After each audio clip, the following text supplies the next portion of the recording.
अस्सलाम वालेकुम जी। साढ़े अंदर अल्लाह पाक जी हदायत देवा तो उस टाइम समझ को नहीं लगती। अल्लाह पाक दी तरफ तो पकड़ आ वेंदी है ना। को बंदा पुराने वक्ता च ओदे कोल बड़ा माल डंगर आई अपने गल्लो बड़ा चौधरी आई। मौलवी साहब एक दो दे कोल लग गया ना दिन यार तेरे कोल जितना सामान माल टेंडर जाई वगैरह है तो तू नमाज क्यों नहीं पढ़दा? तो मौलवी साहब क्या करिए टाइम नहीं लगदा वो तो ये दुनियादारी दे काम नु मौलवी साहब हरी ਇਹ ਕਦੀ ਮੁੱਕੇ ਨਹੀਂ ਤੇ ਮਿਹਰਬਾਨੀ ਕੀਤੀ ਕਰੋ ਨਮਾਜ਼ ਪੜੀ ਕਰ ਫਿਰ ਅਗਲੇ ਦਿਨ ਗਿਆ ਸੁਬਹ ਨਮਾਜ਼ ਪੜੀ ਉਸ ਦੁਪਹਿਰੀ ਨੂੰ ਪਤਾ ਸੁਬਹ ਦੀ ਨਮਾਜ਼ ਮਾਰ ਗਈ ਅਗਲੇ ਦਿਨ ਬਾਅਦ ਤੋਂ ਪੇਸ਼ੀ ਦੀ ਨਮਾਜ਼ ਪੜੀ ਉਹ ਪਤਾ ਲੱਗਾ ਉਹਦੀ ਬਾਤ ਇੱਕ ਝੂਠੀ ਮਾਰ ਗਈ ਹੈ ਨਹੀਂ ਤੂੰ ਪੰਜਾਂ ਟਾਈਮਾਂ ਦੀ ਨਮਾਜ਼ ਪੜਦਾ ਕਿ ਸੁਬਹ ਦੇ ਵੇਲੇ ਜਿਹੜਾ ਨਾ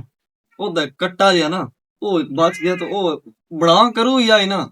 ਉਹਨਾਂ ਦਾ ਤੂੰ ਥੋੜਾ ਜਿਹਾ ਜਲੀ ਤੂੰ ਸਿਰਫ जकाता दी मार मैं पढ़ी तो तेरी बुत्ती निकल बैणी लै तू चुप कर